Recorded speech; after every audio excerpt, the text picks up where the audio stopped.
Hola, ¿qué tal? ¿Cómo estás? En un momento dado, Cristo dijo de forma clara, enfática y concisa: yo edificaré mi iglesia y las puertas del Hades no prevalecerán contra ella.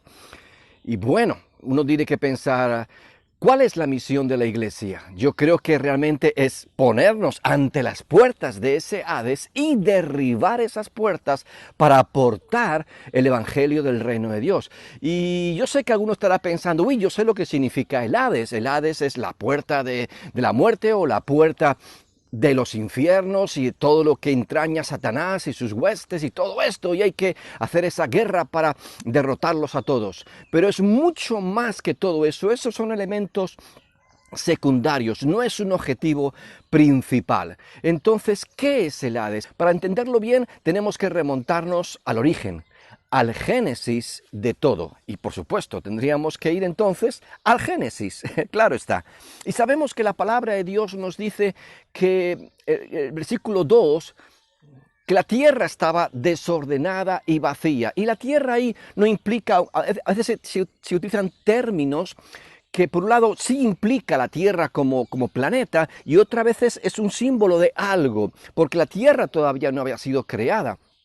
Y entonces la tierra ahí se implica como el sustento, la base, el lugar sobre el escenario sobre el cual Dios va a desarrollar su propósito. Y claro que estaba todo vacío y desordenado. Todavía no había existencia hasta que en un momento dado Dios dice de revelarse y de revelar su propósito. Dice que también las tinieblas cubrían la faz del abismo. ¿Qué es simplemente tinieblas ahí? Oscuridad. Tenemos que entender eso. Y el versículo siguiente dice que Dios dijo: sea la luz, y la luz fue. Ahora, ¿qué implica ahí? ¿Que Dios, digamos, en ese momento creó el sol? No. Vemos que hasta el cuarto día no fue creado el sol o la luna, o incluso después, en el segundo día, cuando fue creado la bóveda celestial. Que sea la luz. Dios lo que hizo fue desplegar su propósito. Dios desplegó su voluntad. Dios puso, digamos, reveló, puso a luz su voluntad. Y uno puede pensar, pero eso no es la creación de un algo. Por supuesto que es la creación de un algo. Es el algo que sustenta todos los demás algos. Cuando Dios pone a luz su voluntad y propósito, su palabra se despliega para darle sentido a todo. ¡Wow! Todo lo demás, cuando fue y comenzó a ser creado, estaba como una pieza encajando en el despliegue de esa voluntad, o como dice Efesios, de ese propósito eterno. Primero Dios pone a luz o da a luz su voluntad. En el vídeo anterior decíamos que una buena intención con una mala definición va a provocar sí o sí una equivocación. Pues todo esto llevado al terreno de Dios y de la creación es todo lo contrario. Había una buena intención, había una clara voluntad, y Dios incluso cuando lo vio dijo que era bueno y lo bendijo. Y había también una clara definición. Dios no hace cosas a tontas y a locas. Dios no está improvisando nada. Desde el principio había una voluntad desplegada, y como dice Isaías, dice Dios: lo he dicho y lo haré. Y lo haré. Dios va a ejecutar su plan. Despliega la luz de su voluntad. Despliega la luz de su propósito. Lo define. Sin definición no hay sustancia. ¿Qué significa qué cosa? Entonces Él lo define, y por supuesto, si hay una buena intención y hay una clara definición, lo que va a haber es un resultado final de éxito. Porque sí o sí los planes y los propósitos de Dios se van a consolidar y se van a consumar. Dios desplegó la luz de su voluntad. Aleluya, sea la luz. Dios reveló, y en función de ese algo es importante. Insisto, la definición de todo ello es clave. Es, por ejemplo, uno puede pensar que algo solo existe cuando es algo material, que se puede tocar, ¿no? Muchas veces las ideas se desarrollan. Por ejemplo, te comento. El Instituto Clay hace como 20 años planteó 7 grandes desafíos matemáticos, 7, por decirlo de alguna manera, problemas que deberían ser resueltos, y ofreció $1 millón a quien pudiera resolver alguno de estos desafíos matemáticos, y solo, que yo sepa, hasta el día de hoy, uno solo ha sido resuelto. O por ejemplo, cuando Einstein en 1905, Albert Einstein, en 1905, como parte de su teoría de la relatividad, pone o genera la fórmula que relaciona la masa con la energía o la energía con la masa. Y entonces de ahí, oye, él definió, él dijo, ahí está la fórmula.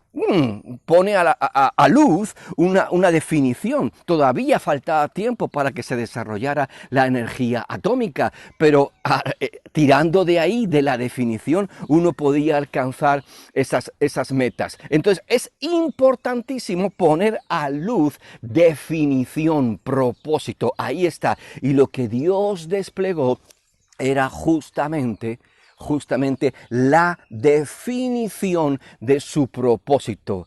Aleluya, Dios, insisto, Dios no va improvisando momento a momento, desde antes de la fundación de todo, desde antes que las cosas tomaran forma, Dios desplegó la luz, se desplegó a sí mismo, como veremos más adelante, se desplegó el verbo, se desplegó la palabra y todo fue perfectamente definido.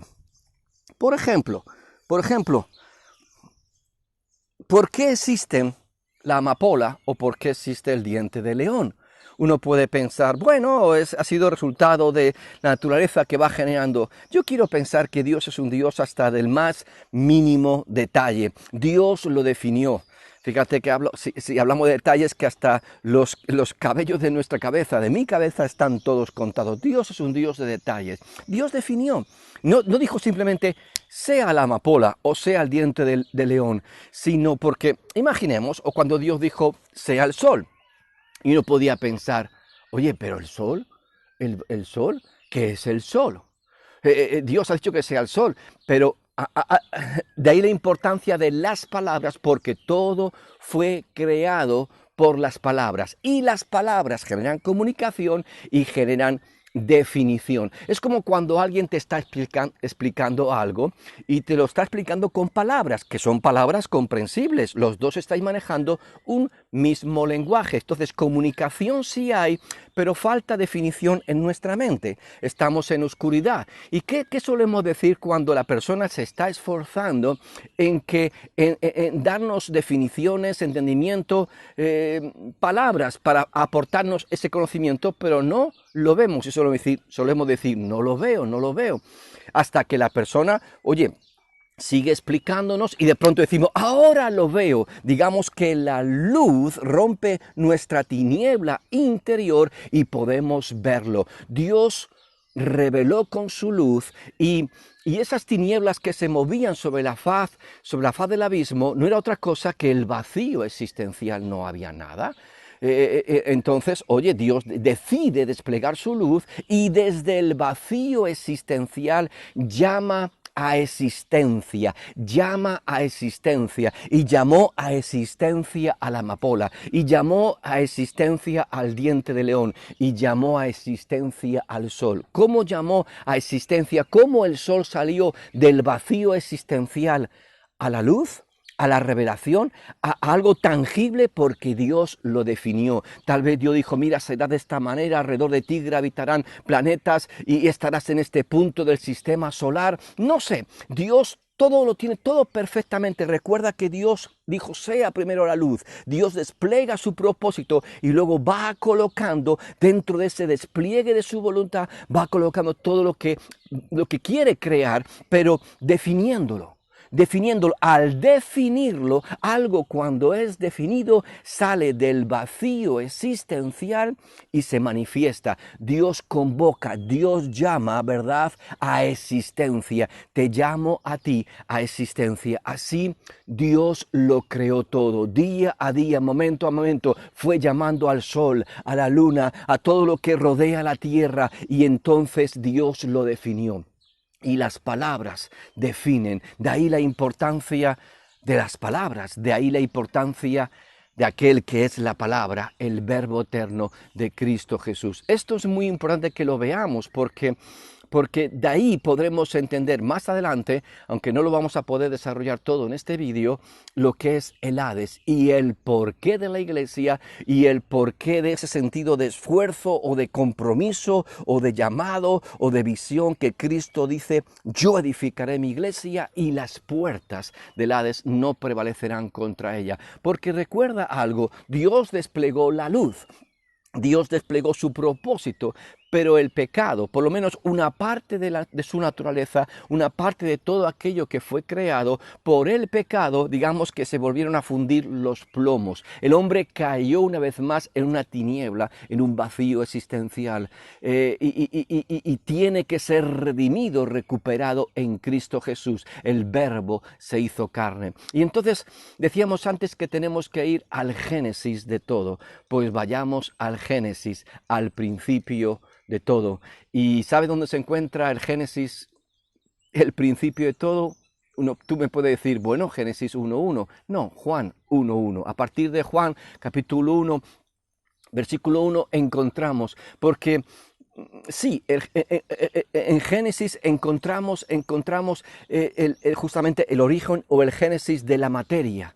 Pero Juan 1.1 nos traslada a algo todavía anterior. En el principio era el Verbo, y el Verbo era con Dios, y el Verbo era Dios. Todas las cosas por Él fueron hechas, y sin Él nada de lo que ha sido hecho fue hecho. En Dios todo fue creado, desde Cristo, desde la palabra, todo fue creado. En Él estaba la vida, y la vida era la luz de los hombres. Ahora, la luz en las tinieblas resplandece, y las tinieblas no prevalecieron contra ella. Es clave, es determinante lo que aquí vamos a poder ver. En un próximo vídeo vamos a ver la importancia de lo que aquí el verso 5 de Juan capítulo 1 nos está diciendo, ¿verdad?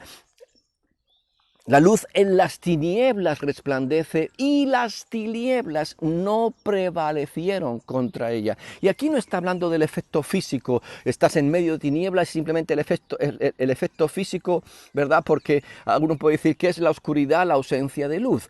El efecto físico de encender una luz y de pronto la tiniebla desaparece. No está hablando del elemento físico, sino del elemento espiritual. Igual que cuando Dios dijo, sea la luz, y lo primero que se desplegó, ese algo que da sustancia, que da base y fundamento a todo lo demás, es la luz de su conocimiento, la revelación de su voluntad, y las tinieblas no prevalecieron contra ella. Vamos a entender por qué es muy interesante lo que ahí nos está diciendo, y que nos va a guiar a la base del entendimiento de lo que es el Hades. El Hades. Muy interesante. Te animo que estés leyendo Juan capítulo 1, también incluso Génesis, y lo que Jesús declara, ¿verdad? En Mateo 16, cuando dice, yo edificaré mi iglesia y las puertas del Hades no prevalecerán contra ella. Te dejo con esto, piensa sobre ello, reflexionemos. Como decía alguien a quien apreciamos mucho, que pensar no duele. Reflexionemos, cuestionemos, ¿verdad? Descubramos las sendas antiguas, lo que creo, por qué lo creo, y seamos vivificados, ¿verdad? Vibre nuestro ser interior ante el conocimiento, ante la revelación, ante asomarnos un poquito a esa ventana de eternidad, como dice Pablo a Timoteo, echa mano de la vida eterna, asómate a la eternidad, intenta otear el horizonte de lo que había en el principio para entender hacia dónde vamos, Entonces Dios es principio y Dios es fin, Dios es alfa, Dios es omega. Otea, toma en el espíritu y dice, Señor, ¿qué es el origen? Y entendiendo esto, también vas a entender tu por qué, tu aquí y tu ahora, y tu sentido de vida y de propósito como iglesia. Bueno, lo dejamos por aquí, seguimos en el próximo vídeo, y confío que te desafíe esto y que busques comprender las profundidades que están ahí en revelación para todos nosotros. Que Dios te bendiga mucho.